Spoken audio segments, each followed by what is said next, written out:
Assalomu alaykum va rahmatullohi va barakatuh. Qadrlik fidoyilar ekranınki ko'rganlari hammalarninki o'sha vaqti, buningki vaqti, har vaqti xayrli bo'lsin.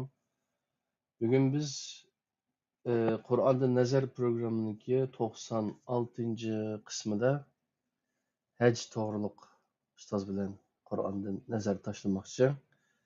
Endi bu haj masalasiga kelgan vaqtida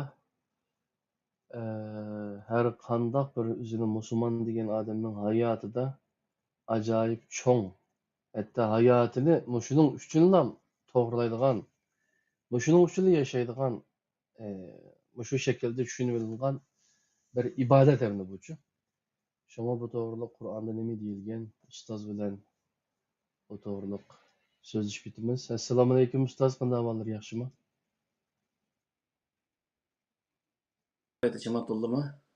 Tinchlik, tinchlik. Hozirmi qisqacha dedim hamda. Endi Uyg'urlarning hayotida bu haj, endi burun jihad to'g'riliq yomon tasbiy ma'lumotlarga erishganman vatanda turib. Lekin haj to'g'riliq hamda bir odamni sizning hayotingizdagi eng cho'ng orzuyingiz, umidingiz nima desa, men hamma narsamni fido qilsam, o'sha bir hajga berib olsa deb ashuna o'ylab ketadimchu. Hatto nurg'un odam hajga berib shiyada o'ylab ketishni orzu qiladigan, shunday darajada sirliqlashib ketgan bir ibodatga aylanib ketilgan buchu. To'g'ri. Şuna da bu kardeşimiz bizdeki fidai ustazımızın yazgan timi to'g'riliq qisqacha bir mavzularni deb etib, undan keyin sizning og'zlariga qaraymiz ustoz. Qur'ondan. Bo'ldi. Haj to'g'risida, haj Qur'ondagi manbalarga ko'ra qanday bir ibodat, uning ruknlari qaysi, qibla to'g'risida nimalar bayon qilingan, ihrom bog'lash, tavob qilish, Safa Marva orasida sayr qilish, Arafatga chiqish, Muzdalifada qo'nish, shaytonga tosh etish qatorliqlargacha Qur'ondagi manbalarda nimalar bor, nimalar yo'q. Qur'onga ko'ra islomning ruknlaridan biri va 5 farzning biri deyilishi to'g'rimi? Makka, Madina ziyorati haqiqatan buyurilgan ibodatlardanmi? Haj qilguvchining gunohlardan poklanish qatorliq fazilat va fursat xarakterlik izohatlari to'g'rimi? Qatorliq mazmunlarni bugungi shu haj to'g'risida degan boshlagan bir temamizda sizlar bilan suhbatlashmoqchi. Qani ustoz, marhamat, so'z sizda. Assalomu alaykum dunyoning yoqqas joylari hurmatli qarindoshlar, hammalarning har vaqti xayrli bo'lsin. Biz bu haj haqida to'xtalmagandik, bu 95 qismniki hech birsida to'xtalmadik. Chunki bu nihoyat murakkab. Uning ustiga bu haj faoliyati, Qur'oni Karim ko'rsatgan haj faoliyatiga hozirgi zamondagi haj faoliyatini selishtirib chiqqan vaqtimizda %90% menik paraz qilishimcha qo'shilgan, ya'ni 190% ja narsalar, ya'ni din nomida, haj faoliyatlari nomida qo'shib etilgan narsa 190% egallaydi desak xatolashmaymiz. Nurg'un ibodatlarda 20-30% yoki 50% sirtin Qur'onning sirtida o'zi qo'shilib qolgan narsalar bo'lsa, masalan, namoz haqida deymiz. Ramazan haqida deymiz. Eng az qo'shilgan ibodat sohasida Ramazan haqida eng az qo'shilgan. Ashning o'zida 30% atrofida qo'shilgan narsalar bor. Namoz haqidami %50% hatta uningdan jiq narsalar bor, qo'shilib ketgan, misol Qur'onga mos kelmaydigan taraflari. Endi haj faoliyati kelgan vaqtda %90% desak hech bir xatolashmaymiz endi. 10% Qur'ondagi narsalar bor desak bo'ladi, qolgan 90% sirtdan qo'shilib etilgan bunday bir narsalar bor endi. Endi hozir shu tunishtirilgan bo'yicha haj faoliyati haqida to'xtalsak, nihoyat yaxshi bo'ladi. Masalan, nani tavob qilamiz, yetti qatim tavaf qilish bormi, shaytonga tosh etish bormi, va kaza qartoshni so'ydigan ish bormi, ehrom bog'lash degan nima degandek narsalar to'g'riliq hadiya, jazo va kaza to'g'riliq to'xtalsak bo'ladi. Endi bu hozir shu haji faoliyat nima, hajniki maqsadlari va hajniki manbasi, hajniki paydo bo'lish jarayonlari degan bu masalani hisobga olgan vaqtida bu aslida oxirida keladigan bir masala. Eng oxirgi nimada haji faoliyati, haji ibodati qanday bo'ldi degan vaqtda Qur'oni Karimda 2 oyat, 3 oyat bor. Aşının özünü tərcüm qısaqla, haji faoliyati tamam bo'ldi zaten. Zalik deb Alloh taolo ashada shunday bayon qildi. Men haji faoliyati degan ash yuqorqilardan iborat deblikni xulosalaydi Qur'on. Endi hozir shu haji faoliyatiga munosabatlik buni biz meniki nimamda 4 qismga bo'lsak, 4 suhbat bo'lsa mencha to'g'ri bo'ldi deb o'ylayman. Chunki eng az olsa 3, o'tirib 1-2ni bir qilsakmı, eng az olgancha 3 bo'ladi, bo'lmasa 4 suhbat bo'lishi mumkin. Biz haji faoliyatini bilishdan burun neni tavaf qilamiz? Haj degan so'z ziyorat degan ma'noni bildirdi. Haj qilish deganning o'zi ziyorat qilish degan ma'noni bildirdi. Hoji deganning o'zi ziyorat qiluvchi degan ma'noni bildirdi yani. Haram görüp hacı qilib keldim degan so'zning o'zi haram görüp haramni ziyorat qilib keldim degan ma'noni bildirdi. Shunga bu yerdagi u ziyorat qilish ishlarining o'zi biz qanday Qur'oni Karim qanday ko'rsatgan va hozirgi zamondagi bu o'zi hajga munosabatli kitoblarda qanday ko'rsatilgan, nima uchun u yerni ziyorat qilish haqida ko'rsatilgan, buning o'zini bu o'yiniki xususiyatlari buning o'zini bilmay turib, haj faoliyatlari haqidagi masalalarni bilishning o'zi bu mencha toza to'g'ri bo'lmaydi deb o'ylayman. Shuning uchun birinchi qadamda mush haj qilayotgani, ziyorat qilayotgani ash qora o'yiniki nimasi endi qora o'y ustida va shuningga o'xshash butun payg'ambarlarniki qilgan ish harakatlarini xuloslash orqali hozirgi vaqtda biz sunnatchi deyotdi nurg'un diniy olimlarimiz naytibak o'z payg'ambarlarni, payg'ambar alayhissalomning sunnatini tutgan kishi bo'lib, aynan o'tirib chiqayotgan insonlar va mushu Qur'ondagi mush oyatlarning o'zini biz o'zi o'qigan vaqtda eng o'zi to'g'ri epmangan sunnatchilar qatoriga kiramiz. Chunki payg'ambarlar qanday epmangan uning o'zini. Payg'ambar alayhissalom qo'shilib, butun payg'ambarlar qanday qilgan, biz qanday qilishimiz kerakki? Qur'oni Karim qanday buyuribdiki, payg'ambarlar uning uchun qanday o'zi buyruqlarni qanday ijro qilgan degan masalalar ustida to'xtalamiz. Shuning uchun bu yerdagi narsa nima degan vaqtda qibla, Masjid-i Haram, haram oylar, haj faoliyatlari degan shu 4 mazmunni to'liq o'zi so'zlamay turib, bu yerda haj faoliyatlariniki xususiyatlarini kishilarga tushuntirish mumkin emas. Chunki bizniki xalqimiz hajni nima uchun qiladi, undaq bir uni tushunish dadi yo'q. Tushunmayli qilsa bo'laverdi, ashunaq o'ylaydi. Bu nihoyat bir xato bir narsa. Shuning uchun bu yerdagi bir ömür hozir maqayrlashimiz degandek, bir ömür saman setib, ishtonniki lepiziga tugib, o pulning o'zini bolalarga bermay, qo'noqni yeb yurib, yiqqan pulni olib, haramga berib, xashlab, ashada arablarga berib o'tib keldi. Moshundaq o'zi biz nihoyat echinishlik, bolalarni o'qitmay, qarqo'saq bolalarni ashundaq cho'ng qilib, oxirisiga berib o'zi bir qatim haj qilib olsa, u o'zini jannatga kirdigan ashundaq hisoblaydi. Ammo buni Peygamber aleyhisselam qo'shilib, bütün peygamberler qanday qilgan. Misalda, o Masjid-i Haram deganning o'zi, Kabe deganni, yani qibla. Bu qibla deganning o'zi qanday bir yer. Bütün peygamberler qanday qiblalarni ishlatgan o'ziga, mesela o'z vaqtida qanday qo'llangan. Mushu haqida bir qatim o'z to'xtalmay turib, bu o'zi oxirsidagi ibodat holatining o'zini o'tirib chiqarish bu bek o'zi to'g'ri bo'lmaydi deb o'yladim. Shuningga men hozir birinchi qadamda qibla haqida oxirsiga kelib mushniki haramning masjidi, ya'ni Kabe'ga kelib taqishidi. Kabe'ning o'zini so'zlab to'xtaymiz. Masjid haqida to'xtalamiz undan keyin. Muşunun özünü nim qildim, ma o hac to'g'risida degandan keyin bu hajniki butun mushu hammasi mush 4 ish, ya'ni qibla, masjidi haram, haram oylar, haj faoliyatlari hammasi mush haj bilan munosabatli bo'lganligi uchun mushu 4 narsaning o'zini bir qancha darsda xulosalab chiqamiz deb o'ylayman.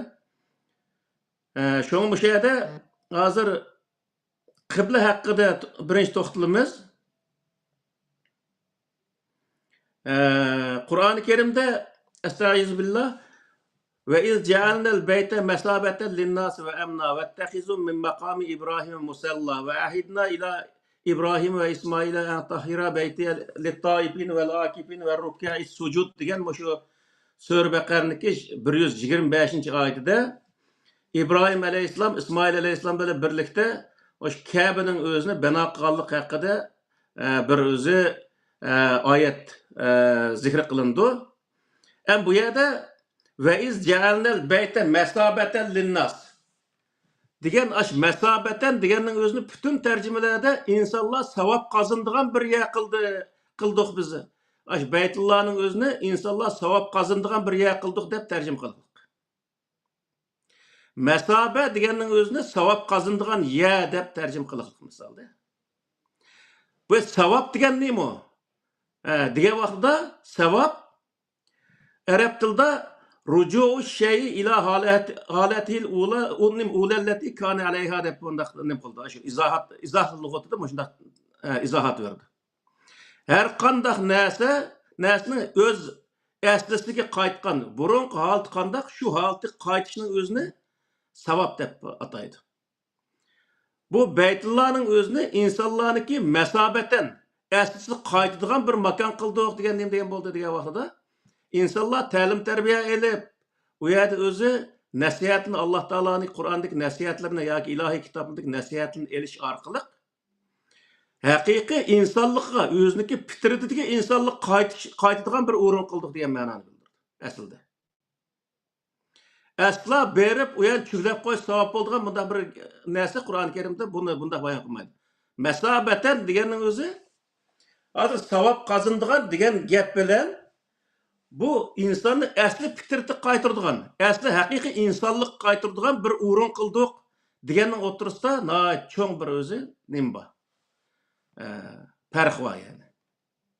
Bizda hamma ishning o'zini savob olib taqab, u yerga borgandan keyin savob bo'ladi, ataqdek, mataqdek savob bo'ldi deb, o't tegini, ma bilim tegining o'zini ko'rsatib qo'yib haqqa shundaq o'zi qilgan ishlar bor.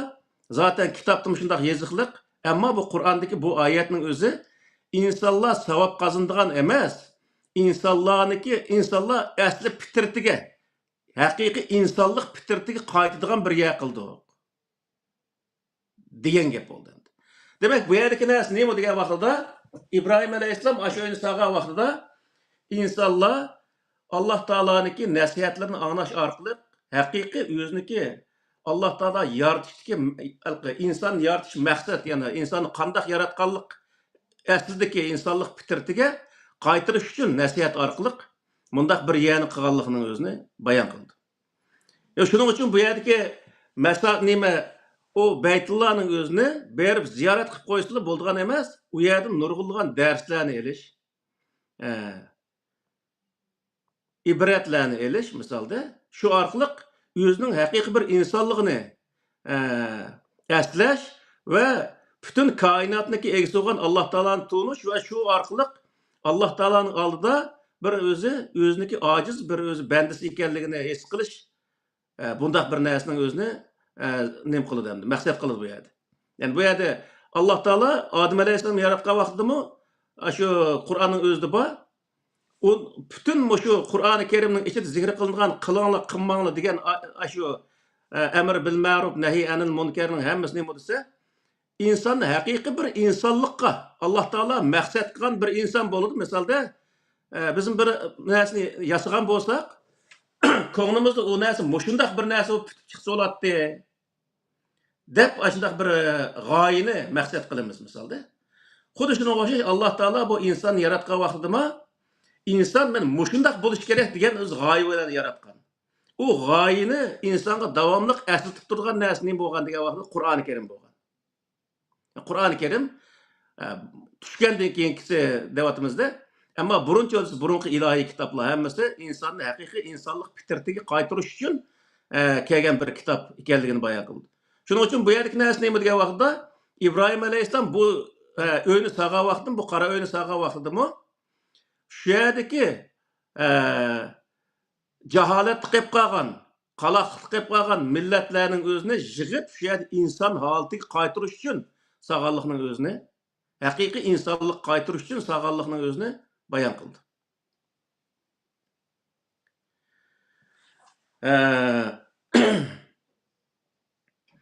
Endi bu yerda qibla haqida dedik. Qiblaning o'zi Qur'oni Karimda bir qancha payg'ambarlarniki qibla bino qilganlik haqida oyatlar bor. Buniki birinchisi mush İbrahim alayhissalomniki voqealigi zikr qilindi. İbrahim alayhissalom birinchi shu Ka'bani selish orqali uni bir insonlar turdigan, insonlar shu yerda savob qozondigan, ya'ni haqiqiy insonlik qaytish uchun va'z nasihatlarni anglab, o'zi shundoq bir o'zi haqiqiy inson bo'lishga tirishadigan bir yer qilganligini Qur'oni Karim ana hozir shundoq bayon qilyapti. Va boshqa payg'ambarlar ham degan vaqtda boshqa payg'ambarlar ham shundoq o'zi masjidlarni selib, shu yer insonlarni tarbiyalab, qalbdan chiqayotgan insonlik o'zi nemasin butunlay chiqayotgan insonlarning o'zini qayta insonlikqa qaytarish uchun sog'inlik haqida Qur'oni Karim degan oyatlar bor. Masalan, Musa alayhissalomning qibla masjid sog'inlik haqidagi oyatning o'zim Sura Yunusniki 87-oyatida İbrahim alayhissalomdan keyingi rad bo'yicha yozib qo'ydim men buni. Ve hayna ila Musa ve ahihi en tebevve'a liqavmikuma bi Misra buyutan ve cealu buyutakum qibleten ve aqimus salate ve beşşiril mu'minin degan muş oyatning o'zimi aşının o'zini bayon qildi. Masalan, İbrahim alayhissalomga sen bir o'z o'yni sog'in, o o'yning o'zini sen millatingga qibla qil. Ya'ni qibla deganning o'zi insonlarni aşı o'rindan boshquradigan, hamma odam shu tarafga ma'naviy jihatni ashaga bo'ysundigan, shundoq bir yani qilinglar va aqimus salat. U yerda hammangni birlashadigan, hamkorlashadigan, shundoq o'zi salatniki endi nurg'ulg'an ma'nosi bor. Hamkorlashish bor, va'z nasihat qilish bor. Misol Qur'onda inna salata kanat tenha anil fahsha'i vel munkar degan oyatlar bor misolda. Namoz nima degan vaqt namoz deganning o'zi kishilarni yaxshilik bo'lib yomonlikdan to'sish degan ma'noni bildiradi oyatniki nemasi mazmuni. Demek insonlarga har jihatdan yordam qilish, moddiy jihatdan yordam qilish, ma'naviy jihatdan yordam qilishning hammasini o'z ichiga oldi namoz degan gap. Demek bu yerdagi narsa nima degan vaqtda shu uyda insonlarni tarbiyalab, inson holatiga akilib, ularning o'zini sizlar buni men mushuniga ishongan, mush nasihatga ishinib, ashuning o'zi to'g'rilikqa bo'ysunib, mangan insonlar va bashiril mu'minin ularga oxirsida yaxshi bir natijaga erishadiganlik haqida bishorat deb o'zi Musa alayhissalomga shunday bayon qildi. Demak, bu yerdagi narsa nima degan vaqtda qibla degan so'z har payg'ambar İbrahim alayhissalomdan boshlab Musa alayhissalom masalan hattoki yani oxirsini deb o'tay, Sulaymon alayhissalomning zamonasidami Saba, yani Sura Sabaniki 14-oyatida فَلَمَّا قَزَيْنَا عَلَيْهِ الْمَوْتَ مَا دَلَّهُمْ عَلَى مَوْتِهِ إِلَّا دَابَّةُ الْأَرْضِ تَأْكُلُ مِنْ سَأَتِهِ فَلَمَّا خَرَّ تَبَيَّنَتِ الْجِنُّ أَنْ لَوْ كَانُوا düşürüp koydum bunu. اَلَّوْ كَانُوا يَعْلَمُونَ الْغَيْبَ مَا لَبِثُوا فِي الْعَذَابِ الْمُهِينِ degan muş ayetning o'zida nima deydi degan vaqtda jinlar şu vaqtdagi Sulaymon alayhissalomniki ma'bad, ya'ni ibodatxonasi, masjidi. Ashning o'zini yasayotgan vaqtda Sulaymon alayhissalom o'lib ketdi.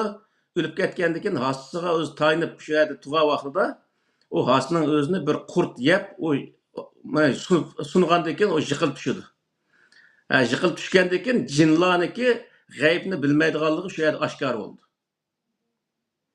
Buning o'zini bayon qildi. Demakki, mush oyatning o'zimi Sulaymon alayhissalomniki shu vaqtda shu davlatni boshqarish uchun bir masjid sog'anligi. Masjid deganning o'zi nurg'un qatim deb o'tdik. İnsonlarniki bo'ysunish markazi, itoat qilish markazi. Hozirgi vaqtdagi parlamentga o'xshash misolda. Şu vaqtda hamma narsani shundoq bir o'yga nim qilib, shu o'yning o'zida podsholar davlatni boshqarish uchun vazirlar bilan shu yerda kengashib, maslahatlashib, narsa kerakning o'zini, uningdan o'z davlatni boshqarishni ashundoq qilib mangan. Xuddi shunga o'xshash bu Sulaymon alayhissalomning voqealigini men shundoq o'zi bayon qildim.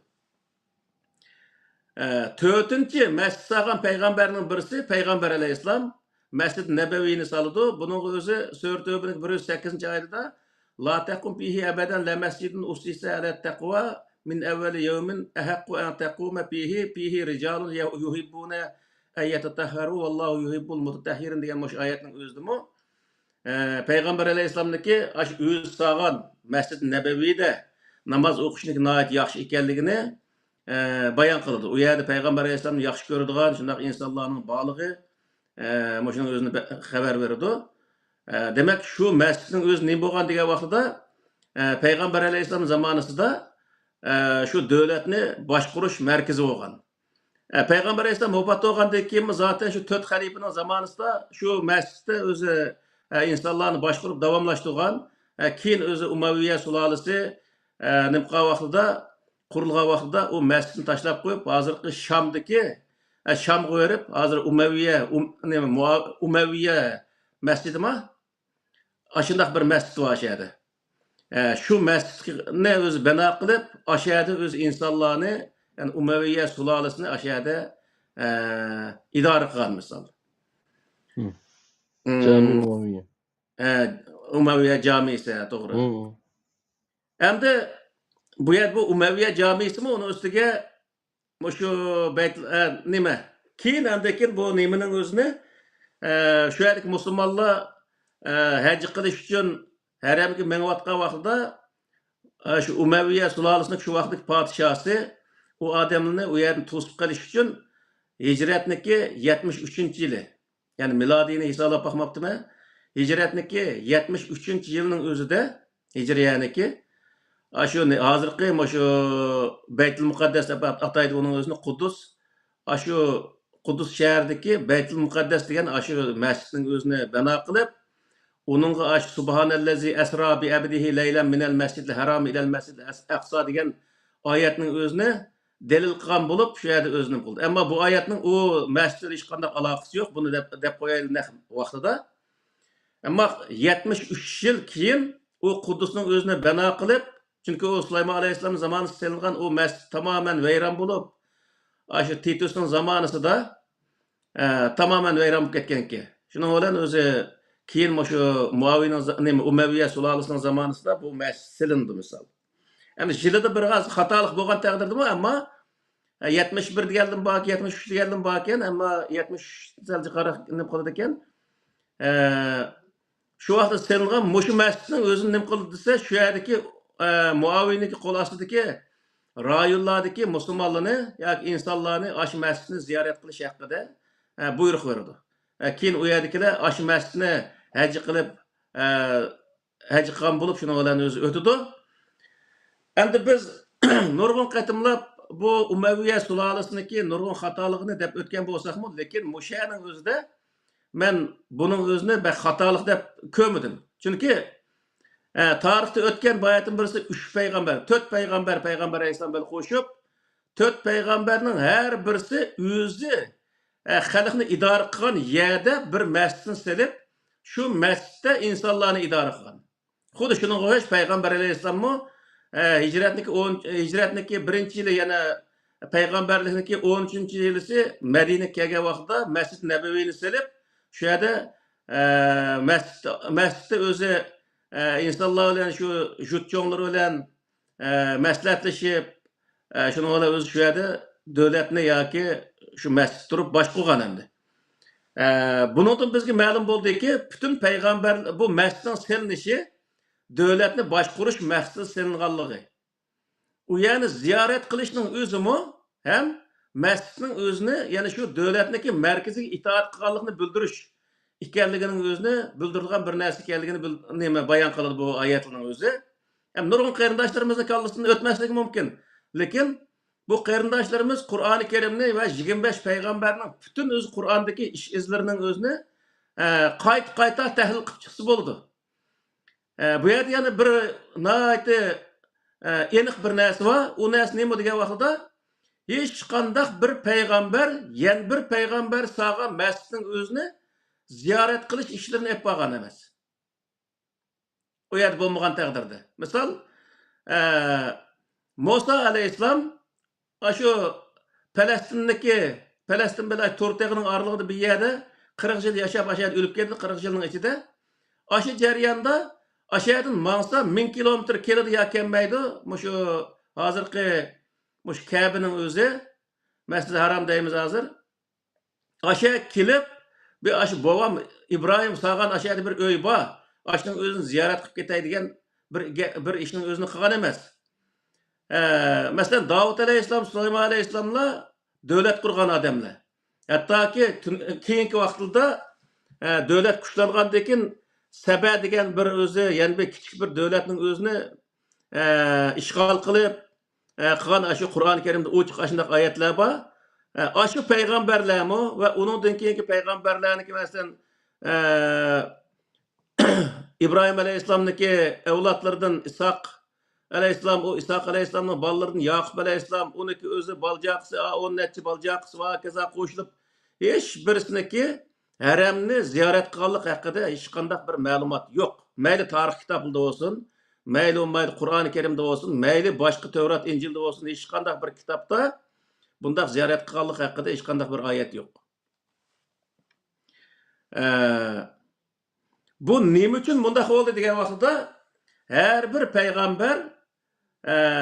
payg'ambar bo'lgandan boshlab o'ziniki shu ta'sir doirasidagi insonlarni idora qilish uchun shu o'z turayotgan yerga bir masjid solgan va u masjidning o'zini qibla qilgan. Qibla degan so'z faqat shu taraf qarab namoz o'qiydigan yer deganlik emas.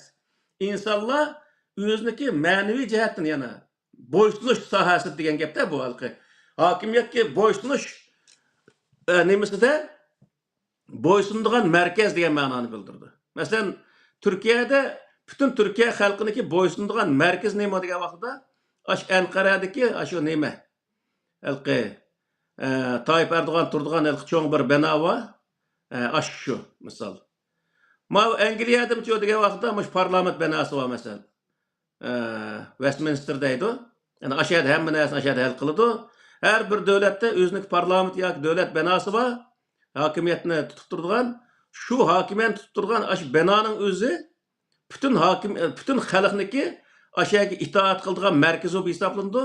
Xalq ashunga ma'naviy jihatni kallasida bir xil ong bilan aşağıga bo'ysunimiz degan narsa kallasida aşağıga bog'landi. Buning o'zini maqsad qildi Alloh taolo. Yani her bir payg'ambar masjid solgan bo'lsa, u masjidni insonlarni o'ziga cho'qindirish emas. Shu yerdagi adolatga bo'ysundirish, adil bir hokimiyatga bo'ysundirish va davlatning o'zini adil boshqarish shu sabab bilan mana buning o'zini maqsad qildi. Shuning uchun bu yerdagi narsa nima degan vaqtda hech bir payg'ambar va payg'ambarning ummatlaridan tortib yana bir yerga kelib bir payg'ambarniki qilgan qiblasining o'zini, qibla qilgan o'ylarining o'zini ziyorat qilganlik haqida hech qanday bir ma'lumot yo'q. Endi bizga kelgan vaqtida musulmonlarga kelgan vaqtda degan vaqtda musulmonlarda Qur'oni Karimda hammanglar o'zi shu qibla taraf, shu Masjid-i Haram taraf qarab qaranglar degan oyatlar bor. U butun dunyo xarakterlik deb qaraydi insonlar. Masalan, namoz o'qigancha qaraymiz, tamam. Ama tamamen e'tiqod jihatda aşağıya qarash yoki bo'lmaydi aşağıning o'zini ziyorat qilish yoki aşağıga bo'ysunish ideologiyasini yetildirish bu nihoyat xato bir narsa.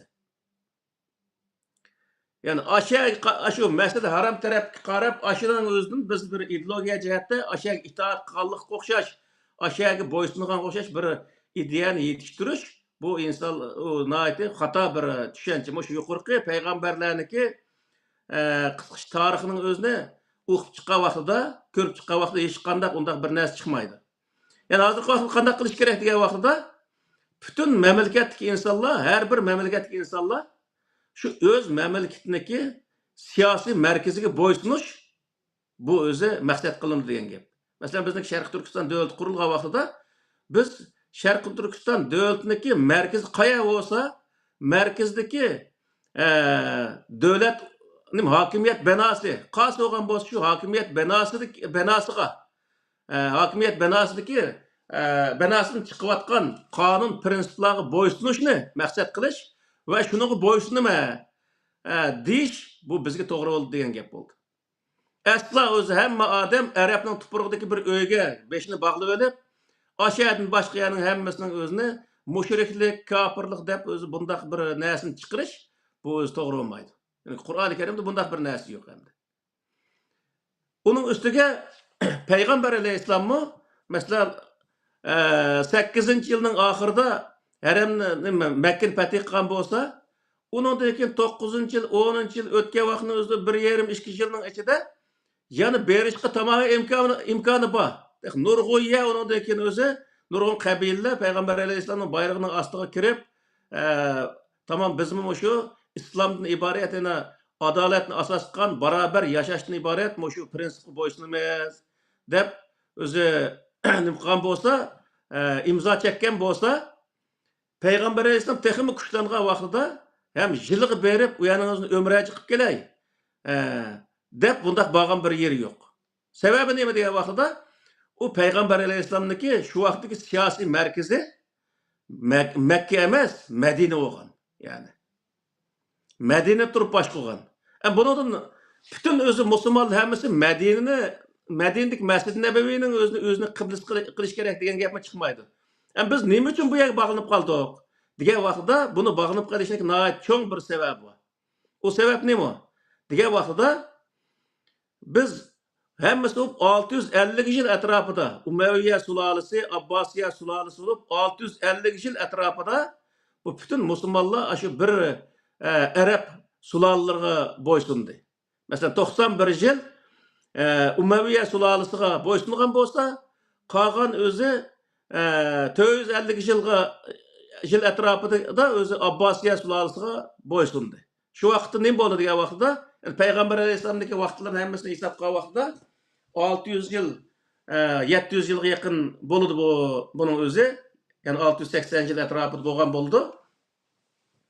4 xalifani hammasi qo'shgan vaqtida buning o'zi nima bo'ldi degan vaqtda insonlar tamoman shu o'zi 600-700 yil ichida bo'libmi oxirgi shu Abbosiya sulolasi zamonasida bizniki O'rta Osiyo va kazaning hammasi butunlay bog'lanishi nima bo'ldi deganda, yana shu 500 yani 450 yil deganda yomon cho'ng gap endi. 450 yil ichida tamoman butun musulmonlar ashaga bog'lanib endi. Bizniki bu yerda demoqchi o'g'limiz nima degan vaqtida bizning demoqchi o'g'limiz e'tiqod jihatda, masalan namoz o'qish jihatda u Ka'baga qarab namoz o'qigan taqdirdami, aslo o'zalqi bo'ysunish jihatda u yerga qarab o'z u yerga bo'ysunishniki hech qanday hojat yo'q hozirgi vaqtda. Chunki nima uchun degan vaqtda hozir hamma mamlakatlar ana o'z vaqtida butun imperiyaning qo'l ostidagi bo'lgan shu mamlakatlar ham shu imperiyaning ichidagi bo'lgan toplumlarning hammasi ayrim mamlakat bo'lib, o'ziniki siyosiy markazlarini quruqligi misolda. Shuning uchun bu yerda bo'ysunish kelgan vaqtida har mamlakatdagi insonlar o'z siyosiy markaziga bo'ysunish. Biz Sharq Turkistonliklar kelgan chog'da degan vaqt Sharq Turkistonliklar hozir bizniki siyosiy markazimiz qanday yerda bo'lgan bo'lsa, yoki har mamlakatdagi o'rindagi o'zimizniki to'plumni qurgan markazimiz bo'lgan bo'lsa, shu yerga bo'ysunib, shu yerda birga faoliyatni qilsak, bu to'g'ri qilgan bo'lamiz degan gap bo'ldi bu yerda. Asla o'zi u yerda biz bir xalif qurib, Arabdan beni yoki Qurayshdan beni o xalifaning ustiga o'ltig'izib, xalif qilib uning o'zini uning itoat qilish degan bir narsa asla bu Qur'oni Karimda tilga ilinmaydi. Ham uning o'zi bu Qur'oni Karim bayon qilgan bir bo'ysunish usuli emas. Hozir bizda al-xalifatu min Quraysh degan payg'ambar nima shu payg'ambar alayhisolamdagi shunday bir rivoyat o'qiydi. Payg'ambar alayhisolamga balki mana shu nisbat berdi. O keyingi vaqtda Mush Abu Bakr Umarning zamonasida xalifalikni bejirdigan vaqtida ashi hikoya o'tirib chiqib, undan keyin o'z al-xalifatu min Quraysh degan so'z bilan o ishlar tamoman Qurayshning qo'liga o'tgan to'g'ri oxiriga qadar. Ammo bu Qur'oni Karimda aslo yo'q. Buning dalqi layoqat hisoblanadi. Kimniki layoqati shu xalifa bo'lishga loyiq hamda har bir o'zi rayondagi to'plum o'ziniki siyosiy markaziga yani adil bo'lgan bir hokimiyatiga bo'ysunsa, Alloh taoloning adolatiga bo'ysungan bo'ladi. U adolat u yerda ijro qilinsa, Allohning adolati shu yerda namoyon bo'lgan bo'ladi. Ya'ni bundan iborat. Alloh taolo bu yerda insonlarning hammasini bir bayroq ostida yig'ish emas, hammasini adil, barobar yashaydigan bir jamiyat barpo qilish. Bu yerdagi maqsad bu. Shuning uchun bu yerdagi bizga singdirib o'tilgan, ya'ni shu 650 yil ichida bütün o'zi islom dunyosiga insonlarga singdirib o'tilgan eng cho'ng xatolikning birisi nima degan vaqtida hamma odamning o'zini jiliq berib, shu o'zi Ka'ba ko'rib haj qilish, faoliyatni qilish, u yerga borsa jiq savob bo'ldi qilish, uningdan o'zi arablarniki sayohatni kuchlantirib shularga pul tep berish, u arablar kech kunduz aysh ishratga berilib, terroristlarni tarbiyalab, o'zi terroristlarning tashkilotlarining o'zini barpo qilib, bütün dünyanın musulmonlarni usulga selishdan iborat bundaq bir qiliqlar bor.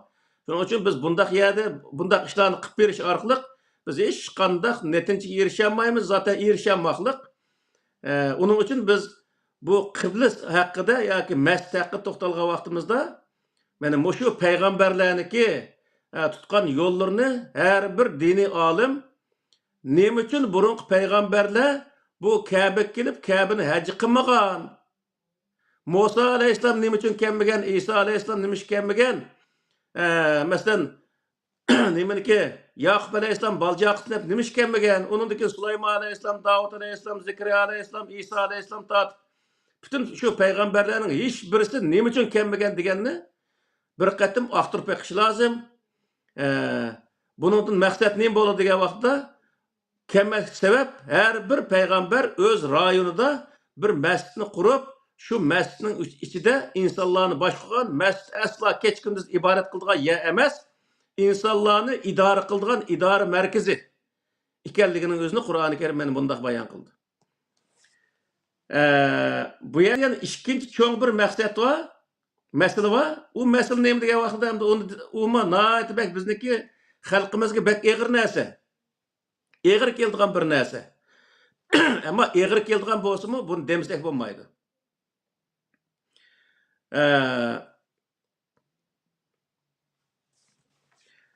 Kur'an-ı Kerim'de zikr kılınan 25 peygamberniki hiç birisiniki yani hiç kandak bir peygamber mescid sağan bolsa mı iki tane mescid sağan peygamberini tapılmaydı.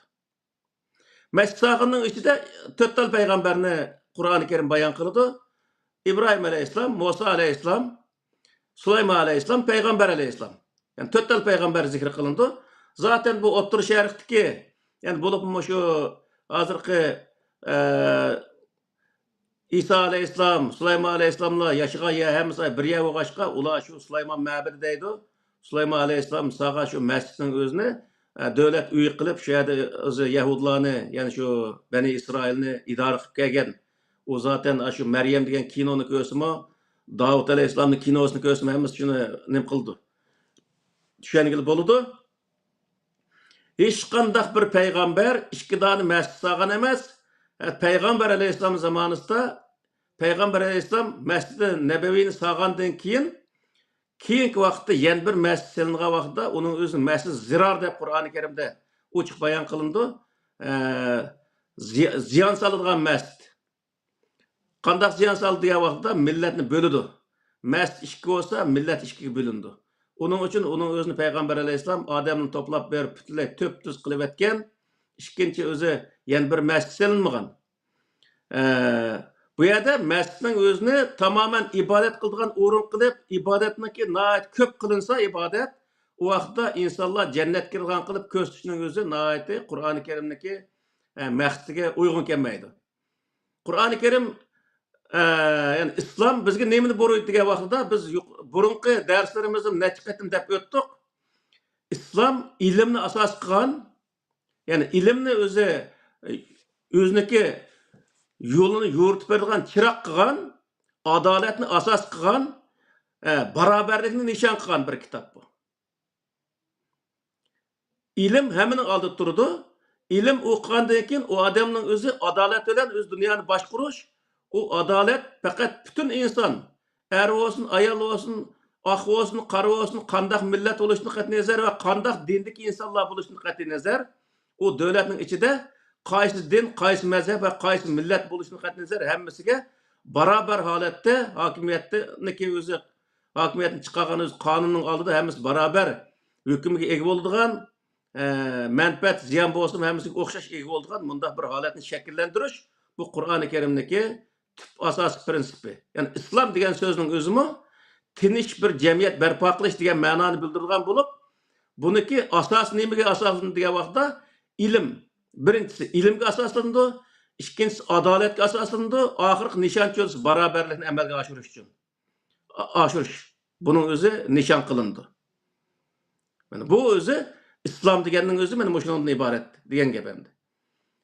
Endi Payg'ambar alayhissalom va payg'ambarlarning zamonasidan bunday qilqi masjid silish yoki ibodatxona silish ishlari bo'lganmi degan vaqtda bo'lgan. Misol Misrning o'zida ibodatxonalar ko'p bo'lgan. Ko'p bo'lganligi uchun u yerda o'zi hech qanday ilmga berilish ishi bo'lmay, Xudo sen bizga bersang deb kesh Xudodan tilaydigan ishlar mavjud bo'lib ketgandan keyin Yusuf alayhissalomning zamonasiga kelgan chaqda Yusuf alayhissalom bir xudolik, ya'ni o'sha hozirgi islom dini degan gap ham la ilaha illalloh degan ma'noni bildirdi. Ya'ni bir Allohga ishonishdan iborat bu dinning o'zini u yerga keltirgandan keyin o insonlar nurg'unlari o'z kallasi ochilib, undan keyin nurg'unlagan o'zi taraqqiyotlar bo'lgan.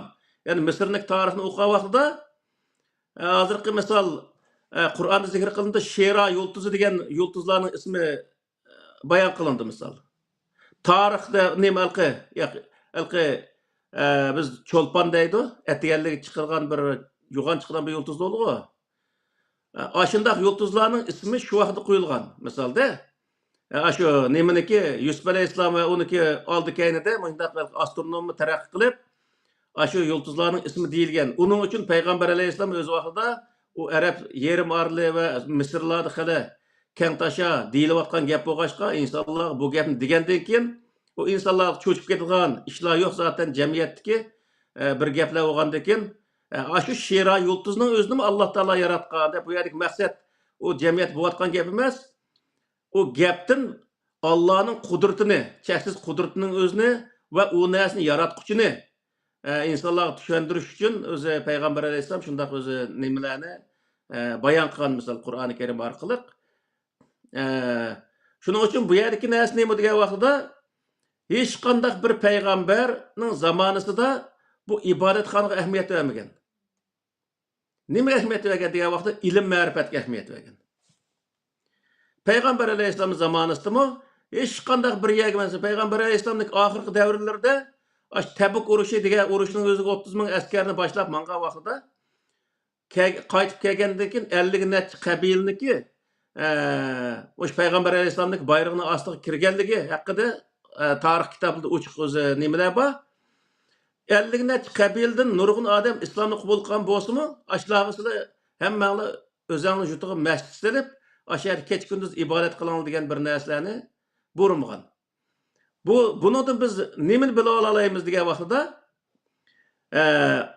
Alloh taoloniki buyrug'ini ijro qilmagan yoki uning o'zini buzib o'tgan yoki o'rnini yo'tkib o'tgan insonlarniki tarixda ko'p ziyonlarni topganligini Qur'oni Karim o'zi bayon qildi misol.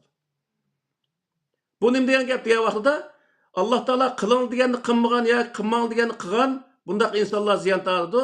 Ikkinchi birisi u buyruqning o'zini o'zgartib misolda Alloh taolo birinchi o'qing desa, u o'qishni ayni qarab qo'yib kechki ibodat bilan mashg'ul bo'lib, uni o'rnini o'zgartirayotgan bundaq insonlarniki tarixda nurg'unlagan halokatlarning o'zini boshdan kechirganligi haqida nurg'unlagan Qur'oni Karimda bundaq misollar zikr qilindi. İnsanlarni halok qiladigan narsa nima degan vaqt tabiiy ofatlar. Shu vaqtda masalan Samud qavmi va kaza deganning hammasi tabiiy ofatlar vayron qilyotdi. Ammo tabiiy ofatdan saqlaydigan narsa nima degan vaqtda ilm saqlaydi. Mesela hozirgi vaqtda Turkiya va Yaponiyani misolga olib boqayli.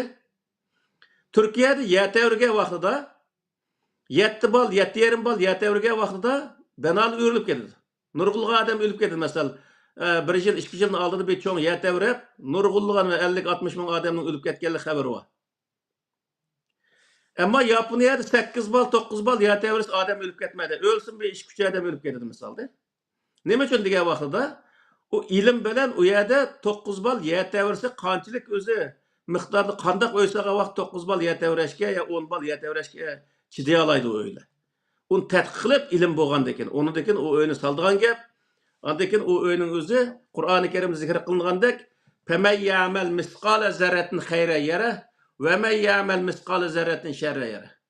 İşini kim zarrachilik yaxshi qilsa, uning natijasini ko'radi. Kim zarrachilik yomon qilsa, o ishning o'zini, uniki o'z ziyinini ko'rdi. Degan mush oyatniki o'z mazmuniga asosan bir tal tumuni ortiq qadigan odamlar banoga uniki foydasini ko'radigan gap, bir tal tumuni oz qadigan odamlar uning ziyinini ko'radigan gap misolda. Mana mushuning o'zini bayon qildi. Shuning uchun bu yerdagi narsa nima degan vaqtida biz birinchi qadamda bu shu o'zi nimani zikr qilishimizda hacı nima shu bayt yani masjidning o'zini yoki qiblaning o'zini bayon qilgan vaqtimizda har bir millatniki shu zamonlarda o'ziniki hokimiyat doirasida bir tal binosining bo'lganligi butun hokimiyat doirasidagi insonlarning shu hokimiyat binosiga itoat qilish. Yani hokimiyat binosi deganning o'zi hokimiyat degan gap endi. Hokimiyatga o'zi bo'ysunishdan iborat bunday bir ishni qilib kelganligi masjid deganning o'zi şu milletniki boysunuş merkezi ekanligini o'zini bayon qildi.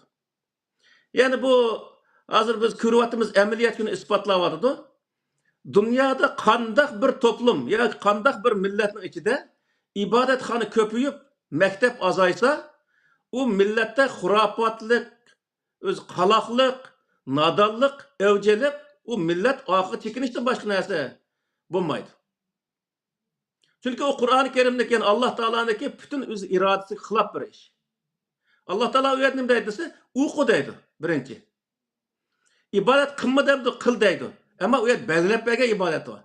Sen onun özü şu belgilep bergenini kılışın gerek, onun töpüdükini kılıp Allah'a din öğütüşün hiç kadar hacet yok. O ibadetin özünü berip hem adam toplumda bu mescid demez, uyunu kılsan buluverdi. Öyle kılırsa mektepni çıksalısı. Bir nimeniki, bir milletniki qanchalik ko'p maktabi olsa, u millat shuncha taraqqiy qiladi, shunchalik aqllandi, shunchalik ishlari oldiga bosadi. Nima uchun degan vaqtda u bilim bilan butun ishlarning o'zini bila oladi, uni to'g'ri taxmin qila oladi, uni to'g'ri epmanga oladi. Ammo u o'qimay turib, kech kunduz ibodat qilgani bilan u ibodatning seni hech qanday qutqazmaydi. Çünkü sen o okumayan adam ibadetin nimetini bilmeyse adette. İbadetin o faydası bu adam, zina bu adam onun bilmeyse.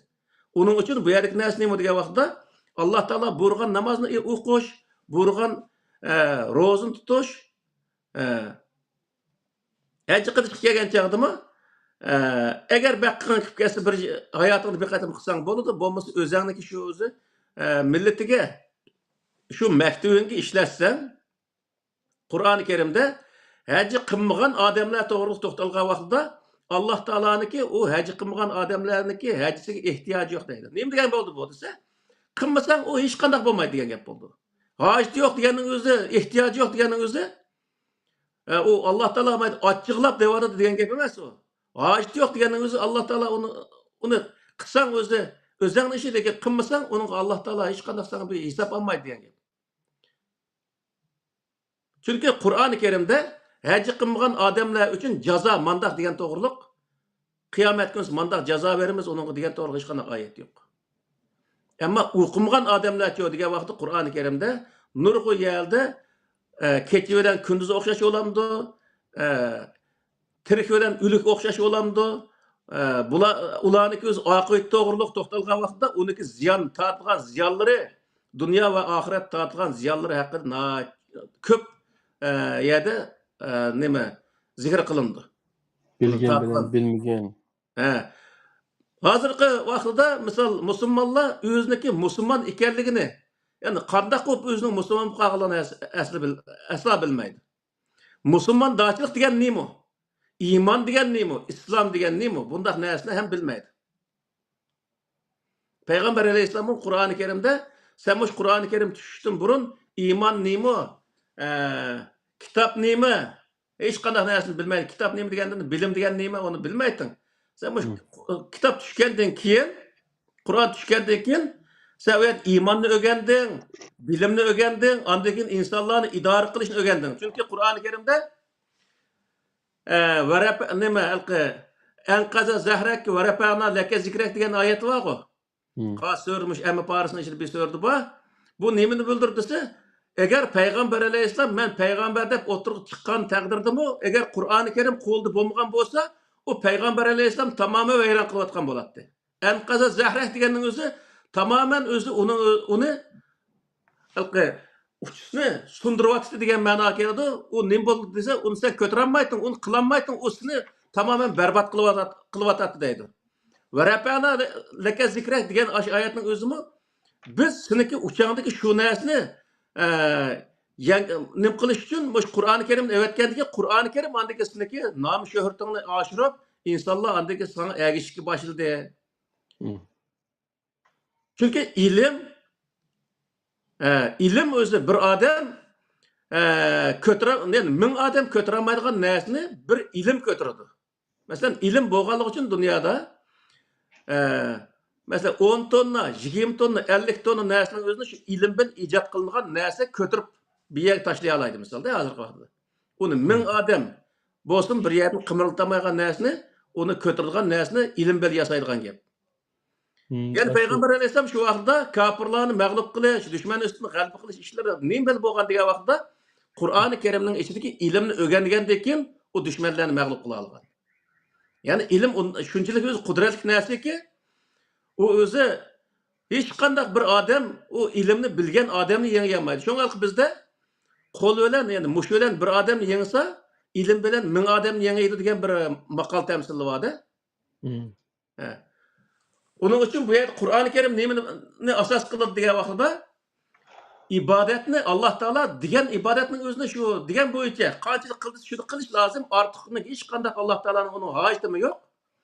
Ama bu ilim kelgan chaqchotisi bütün dünyadaki özü kerak bo'lgan ilimlarni o'qish yoki bir millatning ichida har sohadan insonlar chiqib, ya'ni Qur'on nimaga shu dunyodagi ilimlarning o'zini har soha ilimlarini o'qish orqali u millatniki ilimdagi bo'shlig'ini, har sohadagi bo'shlig'ini o'zini to'ldirish orqali millatniki ilmiy sohasini, ya'ni ilmiy ko'lchigining o'zini to'ldirish bu o'ziga muhim bir narsa. Bu yerda nurg'un odam deydi, buning o'zi bu masjidga anday manday deydi. Biz masjidga ahamiyat berganchilik, mush ilmga ahamiyat bersak, masjidga ibodat qilganchilik, bolalarimizni ilm o'qitishga ahamiyat bergan bo'lsak, dunyodagi ilg'or bir o'zi millatlar qatoriga kira olamiz, o'zimizni va avlodlarimizni saqlab qola olamiz. Kelajakda biz davlatimizni ham ozod qila olamiz. Buning o'zini, buning ishonishimiz lozim biz. Çünkü Peygamber Aleyhisselam şu ilimni o'qigandan keyin davlat qura olgan. Bo'lmasa, uning aqısını kim mangadi shu vaqtda? Davlat qurishni bilmaydigan bir odamning aqısını qanday bir odam mangalaydi? Şu vaqtda Peygamber Aleyhisselam şu davlat qurishning hammasining o'zini oyatning mazmuniga asosan shuni ep bo'lgandan keyin u yer nurg'un odamlar Peygamber Aleyhisselam o'tirib qo'ygan shuar adalet aslındaki beraberlikten ibaret, İslam'dan ibaret bu şuarını oturup koygandan keyin buniki Allah Teala tarafından düşkendeki işengen insanlar hem mümin hem Müslüman bo'lgan. Onun işenmegenler çoğu degan vaqtda işenmey hem bu to'g'ri ama Allah'ın düşkeniga işenmeymiz. Ama bu to'g'ri deb Abu Sufyan o'xshash onun to'g'riligini e'tirof qilgan, Allah'ın düşkenligini e'tirof qilmagan bundaq insanlar Müslüman bo'lgan. Onun o'zi şunu bilan o'zi o bayroqning ostiga kirgan. Misolda ama Qur'oni Karim bizga nemin din qildi degan vaqtda islomni din qildi. Va raditu lakumul islom dina dedi. İman İslamning sharti emas, imonning sharti islom. Bu nuqtadan. Yani her qanday bir mu'min islomning shartlariga amal qilmay turib o mu'min bo'la olmaydi. Ama her qanday bir musulmon iman etmasin o islomning yani shu adolat ostidagi barobarlik şuarıga emel kısa o özü Müslüman buluverdi. Ondan bir narsa. Yani Kur'an-ı Kerim'de işte zina kılma, oğulluk kılma, yalgancılık kılma, böhtançılık kılma, bir-birine yardım kıl, o kıl, bu kıl, kılma kıl dep özü buyurgan buyruklarının hemmesini nima degan vaqtida adaletni vujudga chiqarishniki pochillari hisoblanadi. Ashning hemmasining ostida ya zulm bor, ya bo'lmaydi, adolatniki bir pochillari bor. Yaxshi ish qilish taraflari hammasi adolatni vujudga chiqarish uchun nima narsa qolgan tarafchi yolg'on gap qilish, o'zi zina qilish, o'g'irlik qilish o'sha zulm. Adolat va zulm ikkisi bir-biriga qarama-qarshi narsa. Adolat deganning o'zi vazu kulli shay'in ala mavzihi deydi arablar. Uniki izohatida har narsani o'z o'rniga qo'yish bu o'zi adolat deb hisoblanadi. Zulm desa vazu kulli shay'in g'ayri mavzihi deydi. Har qanday narsani o'ziniki o'rnidan boshqa yerga qo'yish u o'zi zulm. Yani hozirgi vaqtda Yevropada shunday bir qonunlar bor. Hamma jihatdan erlar ayollar o'xshash deb qo'ygan bunday bir narsalar bor. Bu o'zi huquq jihatda, qonun jihat masal jazo, mukofot jihatda o'xshash bo'lsa-mu, erlik, ayollik xususiyat sababidan o'zi uni tamoman o'xshash deb hisoblash bu Qur'oni Karimdagi o prinsiplarga to'g'ri kelmaydi. Shuning uchun uni o'z o'rniga qo'yish. Ayol kishi degan bir nozik bo'ldi, misol, uni nazokati bilan uning o'rni ayrim bo'ldi. Erlar degan qo'polroq bo'lgan bir narsalar, uningdan uning o'rni ayrim bo'ldi. U yer hammasining o'zini bir yerga, bir qachini ichiga qo'yib qo'yish, uni o'zi o'til suvni bir yerga qo'yib qo'ygandek bir narsa bo'lgan gap. Shuning uchun alqi mushukning o'rniga, ishning o'rniga. Chin qachin nima qo'yimizga, taxtyoshi qo'yimiz, axlatchilik qo'yimiz. O chin qachini olib axlatchilik qo'yib, axlatni taxtyosh qilib qo'ysak, u vaqtda u axlatga zulm qilgan bo'lamiz, chin qachiga zulm qilgan bo'lamiz. Shuning uchun bu yerda Alloh taolo nima deydi degan vaqtda adolatga ashtaq bir narsaki, hamma narsani o'z o'rniga qo'ygan vaqtimizda, qo'yilgan vaqtda adolatni vujudga chiqargan bo'lamiz. Shuning uchun bu yerda Qur'on nimani asos qildi degan vaqtda adolatni asos qildi. Adolat barobarlikni asos qiladi. Barobarlik deganning o'zi malqi axlat bilan chini qachamiz barobar deganlik emas. Bu yerdagi narsa. Barobarlikka haq-huquqda hammasiga hukm qilib o'z o'rnida hukm qilish. Loyiqda hukm qilish. Buning o'zi nihoyatda to'g'ri bir hukm bo'ladi. Mana mushundaq o'rinlarni bino qilish uchun u nima ketadi desa, ilm ketadi.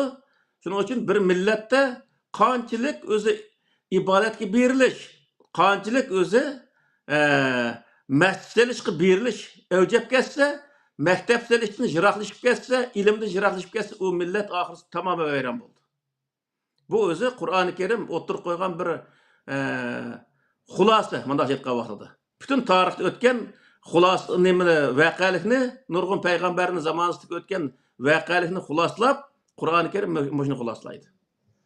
Shuning uchun bu yerda masjid yeterli bo'lsa bo'ladi deb o'ylaymiz. Endi bir rayonda bir tal bo'lsa bo'ladigan narsa, kerak bo'lsa uning o'zi masjidga kelib namoz o'qishga hech qanday hojat yo'q. Uyda o'qisak bo'laverdi. Ammo ilm o'qimay turib masjidga borganligimiz, namoz o'qiganimizni bilmay turib o'qiganligimiz u hech qanday ishga yaramaydi.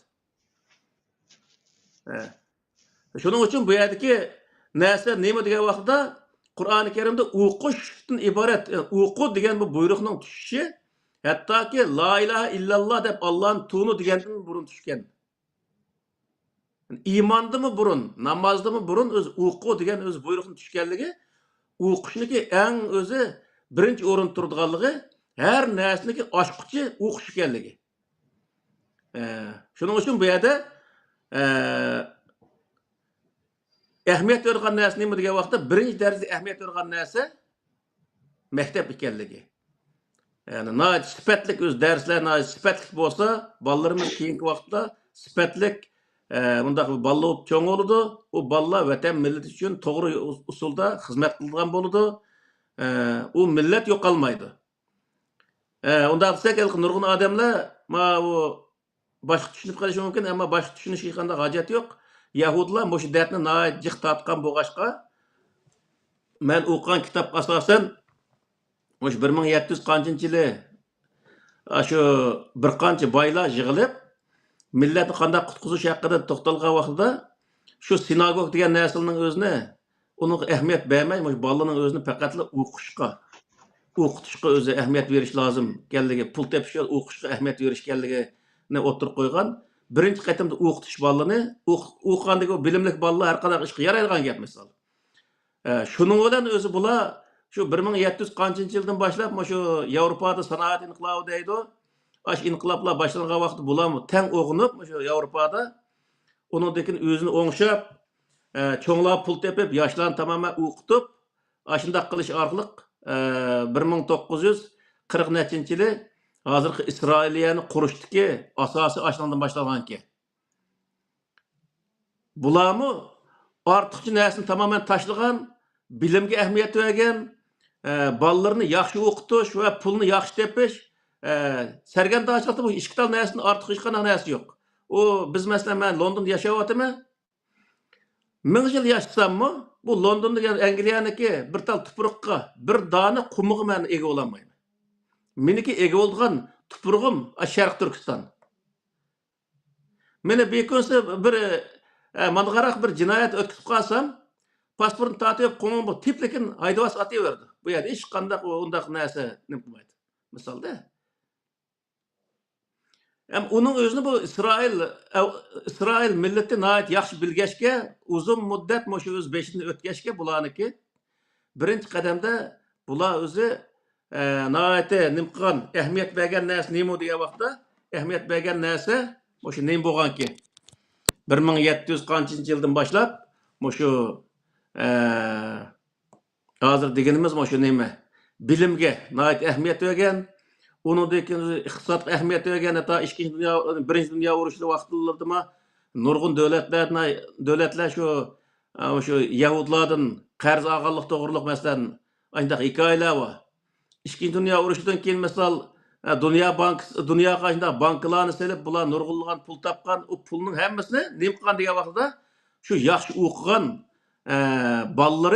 bolalarni yaxshi o'qitgandiki bolalar andiki har xil yo'llarni, davlatning qonunni, o qonunni qanday foydalanishning o'zini bilib, shu har davlat yashagan davlatlardagi qonunlardan yaxshi foydalanib, o pullarni topgan ular.